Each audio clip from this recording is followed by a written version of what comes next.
आपको गोल की सप्त गोल की परिभाषा आपको पहले बताया था, है ना। ग्रहानाम गोल का सप्त तान्यांश बदाम्य हम स्व स्व से ग्राह्य मंदाख्य विपाताख्य भपातजा परोच पर नीचाख्य गोला स्पष्ट क्रियोचिता तत्सर्वाश्रय एवैको ग्रह गोलोस्तिखे महान, है ना। ये आपको सप्त गोल की परिभाषा पहले बताए गए हैं। उसके बाद गोल का स्वरूप भी आपको बताया गया था। उसके बाद गोल की परिभाषा बताए गए हैं, है ना। गोल की परिभाषा क्या है?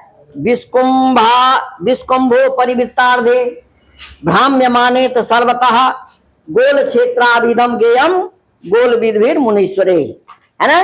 तो ये आपको गोल की परिभाषा पेपर में पूछ सकता है कि गोल की परिभाषा दीजिए, तो आप गोल की परिभाषा लिख देना।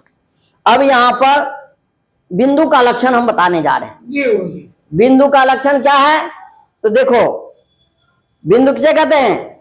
एतादृशम क्षेत्रम, एक ऐसा क्षेत्र, यद अविभाज्यम सूक्ष्माति सूक्ष्मम भवति तद गणित शास्त्रे बिंदु कथ्यते।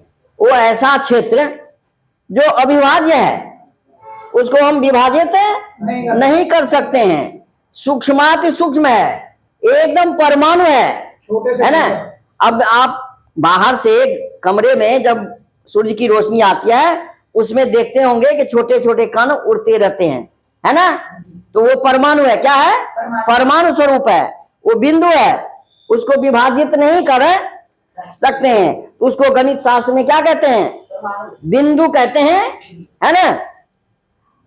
और उसी को कोई परमाणु कहता है, और वो परमाणु को परब्रह्म परमेश्वर भी ब्रह्मवादी लोग परब्रह्म परमेश्वर कहते हैं उसको, है ना। वेदांत शास्त्री उसको परब्रह्म परमेश्वर कहते हैं। तो ये समझ गया बिंदु की परिभाषा। उसके बाद गोलोत्पत्ति, गोल की उत्पत्ति कैसे होती है?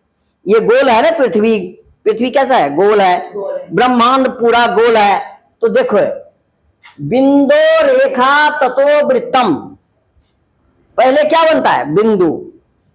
बिना बिंदु के कुछ नहीं हो सकता। बिंदु के बिना रेखा नहीं बना सकते। एक रेखा में, ये जो रेखा है, इसमें लाखों करोड़ों बिंदु है ना। तो रेखा बिंदु से ही बनती है।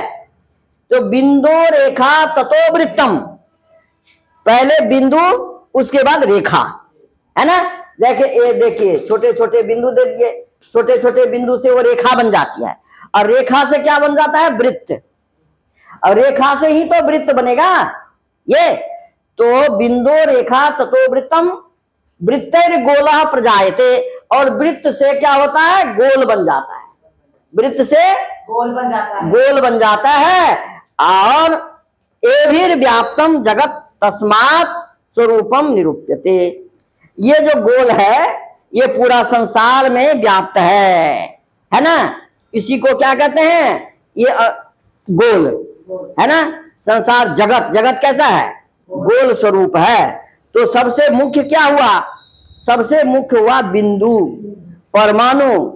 ये परमाणु से ही सब कुछ बनता है, बिना परमाणु से कुछ नहीं बनता है। उसी को ब्रह्मवादी लोग परमेश्वर कहते हैं। क्यों? कि वो जगत के उत्पत्ति का कारण है, उससे जगत की उत्पत्ति होती है। तो शरीर में भी परमाणु है, ये केवल है ना, इसमें भी परमाणु है। ये हर कुछ में परमाणु है। बिना परमाणु के बिंदु के कुछ नहीं बन सकता है। वो अविभाज्य है, विभाजित नहीं कर सकते, है ना। तो यही जो आपको रेखा किससे बनती है पहले बताया गया आपको, बिंदु से। बिंदु से रेखा, है ना। रेखा से क्या बनता है? वृत्त। अब वृत्त से गोल, गोल से पूरा ये ब्रह्मांड व्याप्त है, ठीक है ना। तो इस तरह ये आपको अभी उधर वृत्त से बिंदु का लक्षण ये हो गया, और ये गोल की उत्पत्ति हो गई, ठीक है ना। तो आज आपको हमने बिंदु का लक्षण और गोल की उत्पत्ति पढ़ाए हैं। आगे फिर जो पाठ आएगा उसमें हम फिर आपको देखेंगे क्या है।